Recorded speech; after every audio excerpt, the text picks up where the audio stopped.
Hey guys, welcome to my YouTube channel, Dear Pre. Subscribe to my channel and hit the bell icon to get all notifications. Do like, comment, share and save the video. Hello students, welcome back to my channel dear Pari. आज के video lecture में हम BSc first year first semester botany के most important question करेंगे for 2025 exams of all universities. तो botany के जो हमारे दो पेपर होते हैं, फर्स्ट पेपर होता है हमारा डाइवर्सिटी का एंड सेकंड पेपर होता है सेल बायोलॉजी का। दोनों पेपर 40 मार्क्स का होते हैं। पेपर का जो पैटर्न होता है उसमें फर्स्ट क्वेश्चन कंपलसरी होता है, उसके अंदर 1 मार्क्स पूछे जाते हैं एंड बाकी के 4 सेक्शंस होते हैं। 4 सेक्शन में 2 क्वेश्चंस पूछे जाते हैं। सारे क्वेश्चंस 8 मार्क्स के होते हैं। उनमें से आपको 2 क्वेश्चन में से हर एक सेक्शन में एक क्वेश्चन अटेम्प्ट करना होता है। तो टोटल हमें 5 क्वेश्चंस अटेम्प्ट करने होंगे एंड क्वेश्चन पेपर हमारा 40 मार्क्स का होगा। अगर किसी भी स्टूडेंट ने अभी तक मेरे चैनल को सब्सक्राइब नहीं किया या जो भी मेरे चैनल पे नया है, फर्स्ट टाइम वीडियो देख रहा है, तो चैनल को सब्सक्राइब कर देना। अगर आपको वीडियो अच्छी लगे तो वीडियो को भी लाइक कर देना। इसके साथ साथ बेल आइकन को भी प्रेस कर देना, जिससे कि आने वाले वीडियो की नोटिफिकेशन आपके पास जल्दी से जल्दी पहुँच जाए और आप वीडियो को ईजीली देख लो। तो सबसे पहले हम डाइवर्सिटी के इम्पोर्टेंट क्वेश्चन देखेंगे और उसके बाद सेल बायोलॉजी के। सेक्शन 1 में होता है बैक्टीरिया और साइनोबैक्टीरिया होता है। तो बैक्टीरिया में बैक्टीरिया का न्यूट्रिशन पढ़ना है, फोटोट्रोपिक, ऑटोट्रोपिक, रिप्रोडक्शन पढ़ना है, वेजिटेटिव, सेक्सुअल, एसेक्सुअल, कौन सा होता कौन सा नहीं होता, और उसके साथ साथ उसकी इकोनॉमिक इम्पोर्टेंस भी पढ़नी है। यहाँ से जो क्वेश्चन आता है वो 8 नंबर का आता है। इसके अलावा जो साइनोबैक्टीरिया, एक क्वेश्चन बैक्टीरिया में से आएगा और एक क्वेश्चन साइनोबैक्टीरिया में से आएगा। साइनोबैक्टीरिया में ज्यादातर कौन कौन सी चीजें पूछी जाती है? एक तो हेट्रोसिस्ट पूछा जाता है 4 नंबर में, और एक nitrogen fixation in blue green algae, ये भी पूछा जाता है। इसके अलावा जो इसमें रिप्रोडक्शन होता है उसको भी अच्छे से पूछा जाता है। या कई बार बैक्टीरिया में पूछ लिया जाता है कि बैक्टीरिया में कंजुगेशन कैसा होता है, ट्रांसफॉर्मेशन कैसे होती है। 4 नंबर में शॉर्ट नोट्स इसके पूछ लिए जाते हैं, तो इनको बिल्कुल अच्छे से पढ़ के जाना। यूनिट फर्स्ट में सिर्फ यही आएंगे। अब देखते हैं यूनिट सेकेंड में क्या क्या आता है। तो यूनिट सेकेंड में एल्गी होती है। फर्स्ट क्वेश्चन में तो जनरली एल्गी के जनरल कैरेक्टर्स आते हैं या फिर इकोनॉमिक इंपोर्टेंस पूछ ली जाती है। ये क्वेश्चन आएगा हमारा 8 नंबर का। अगर 4 नंबर के आएंगे तो दोनों को पूछ लेंगे। इसके अलावा जो एल्गी में लाइफ साइकिल भी पूछ लेते हैं, विद डायग्राम पूछेंगे लाइफ साइकिल, और इसके अलावा मोड ऑफ रिप्रोडक्शन भी पूछा जाता है कि Vaucheria, Volvox, Ectocarpus, Polysiphonia, Oedogonium में लाइफ साइकिल इनकी कैसी होती है, या फिर मोड ऑफ रिप्रोडक्शन कैसा होता है, या फिर इनमें एसेक्सुअल, सेक्सुअल रिप्रोडक्शन, सभी को अच्छे से पढ़ के जाना। इनके थैलेस स्ट्रक्चर भी पढ़ लेना। इसके अलावा कुछ इंपॉर्टेंट टर्म्स भी है, जैसे कि वोल्वोक्स में गोंग्रोसीरा स्टेज होती है, क्लेकिया स्टेज होती है, और पॉलीसाइफोनिया में प्लूरिलोक्युलर स्पोरेंजिया या फिर यूनिलोक्युलर स्पोरेंजिया होता है। एक्टोकार्पस में भी ऐसे ही होता है। तो इनको भी अच्छे से पढ़ लेना, क्योंकि ये 2 नंबर में या 1 नंबर में पूछ ले जाते हैं।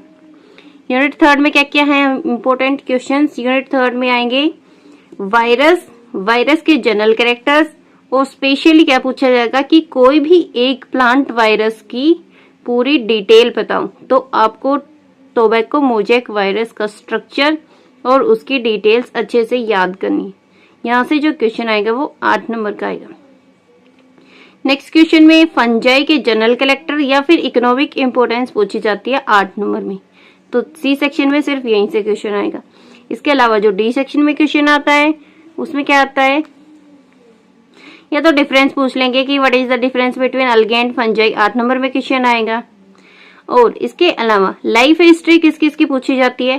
Penicillium, mucor, puccinia, agaricus, colletotrichum and phytophthora, इन सभी की पूछी जाती है। या तो ये पूछ लेंगे कि मोड ऑफ रिप्रोडक्शन इनके अंदर कैसा है, जैसे कि अगैरिकस के अंदर गिल्स होते हैं, तो गिल्स को भी 1 नंबर में भी पूछ लिया जाता है, या फिर 4 नंबर में भी शॉर्ट नोट में पूछ लिया जाता है कि डिस्क्राइब गिल्स इन अगैरिकस।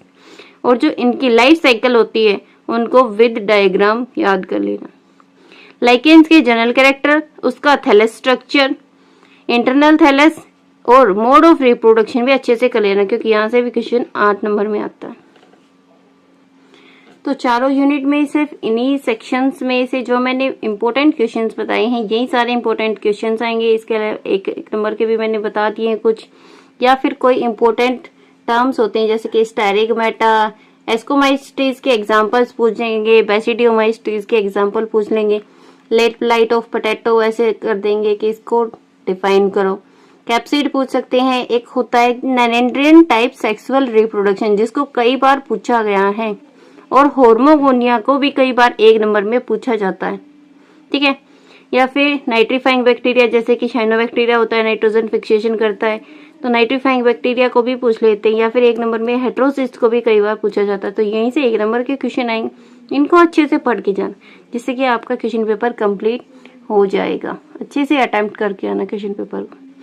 तो यूनिट फर्स्ट के मोस्ट इंपोर्टेंट क्वेश्चंस क्या क्या हैं, आपको क्या करने हैं, स्ट्रक्चर और फंक्शन याद करनी है। 4-4 नंबर में इसमें से पार्ट्स में क्वेश्चन पूछ लेंगे कि स्ट्रक्चर बताओ प्लाज्मा मेम्ब्रेन का, या फिर फंक्शन ऑफ सेल वॉल, या फिर फंक्शन ऑफ ईआर, या फिर लाइजोसोम्स। तो इनको बिल्कुल अच्छे से पढ़ लेना।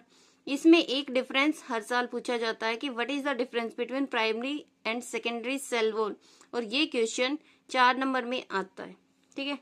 तो इसको भी बिल्कुल अच्छे से याद कर लेना।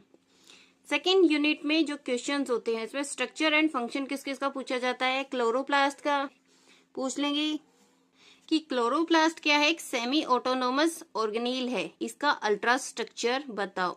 या फिर माइटोकॉन्ड्रिया का पूछ लेंगे, या फिर न्यूक्लियस के फंक्शंस पूछ लेंगे। तो ऐसे करके ही इसमें से 4-4 नंबर के पार्ट्स के क्वेश्चन पूछे जाते। सेकेंड जो क्वेश्चन आता है यहाँ से क्रोमोसोम्स में से पूछा जाता है। पूछ लेंगे कि क्रोमोसोम की कंपोजिशन क्या होती है, उसके सेंट्रोमियर की, या फिर टेलोमियर पूछ लेंगे। 2-2 नंबर में भी पार्ट्स आ सकते हैं और 4-4 नंबर में भी यहाँ से क्वेश्चन आ सकता है। तो इसको भी बिल्कुल अच्छे से करके जाना। या फिर इसमें से एक क्वेश्चन ये पूछा जाता है कि what is the difference between SER and आरिया। ये जो क्वेश्चन होता है ये 4 नंबर में पूछा जाता है। तो इस वाले को भी बिल्कुल अच्छे से पढ़ के जाना। यूनिट थर्ड में कौन कौन से पूछे जाते हैं, इसमें होती है cell cycle and cell division. तो सेल साइकिल और सेल डिवीजन में से एक क्वेश्चन तो माइटोसिस या मियोसिस में से पूछा जाएगा कि उसको विद डिटेल बताओ, उसके सिग्निफिकेंस भी बताओ। कई बार ये भी पूछ लिया जाता है कि माइटोटिक पॉइजन क्या होता है, 1 नंबर में भी पूछ लिया जाता है और 4 नंबर में भी इसको पूछ लिया जाता है कि व्हाट आर माइटोटिक पॉइजन। इसके अलावा एक डिफरेंस पूछा जाता है, what is the difference between mitosis and meiosis. 8 number में क्वेश्चन आएगा यहाँ से। तो इसको भी बिल्कुल अच्छे से पढ़ के जाना। यूनिट 4 में कौन कौन से क्वेश्चन आते हैं, यूनिट 4 में क्रोमोसोमल अल्टरेशंस पूछी जाती है। 8 नंबर में क्वेश्चन आएगा ये वाला। एन्यूप्लॉइडी और पॉलीप्लॉइडी दोनों में से एक क्वेश्चन पूछा जाएगा, 4 नंबर में पूछा जाता है। या फिर ऐसे पूछ लिया जाता है कि what is the role of allopolyploidy in the evolution. इसको भी ऐसे पूछ लेते हैं। इसके अलावा एक 4 नंबर का क्वेश्चन आता है कि सेक्स डिटर्मिनेशन इन प्लांट्स क्या होता है। तो ये यूनिट 4 के इम्पोर्टेंट क्वेश्चंस हो गए। इसके अलावा जो शॉर्ट क्वेश्चंस आते हैं वो भी इन्हीं में से पूछ लिए जाते हैं, जैसे कि इनके अंदर डिलीशंस होती हैं उनको 1-1 नंबर में दे देंगे। या फिर एलोसोम्स को पूछ लेते हैं, डिफाइन इन्वर्जन, कैरियोटाइप क्या होता है, हेट्रोक्रोमेटिन क्या होता है, या फिर जैसे कि माइटोकॉन्ड्रिया को पावर ऑफ द सेल बोलते हैं। या फिर ये पूछ लेंगे कि कौन सी ऑर्गेनेल है जिसको traffic police of the cell बोला जाता है और क्यों बोला जाता है। तो यहीं से क्वेश्चन पूछ लिए जाते हैं। 1-1 नंबर में भी ऐसे ही क्वेश्चन आते हैं। तो ये हमारे सारे मोस्ट इम्पोर्टेंट क्वेश्चंस हैं सेल बायोलॉजी के क्वेश्चन पेपर के। अगर आपको वीडियो अच्छी लगे तो लाइक, कमेंट, शेयर और सब्सक्राइब करना ना भूलना। Thank you.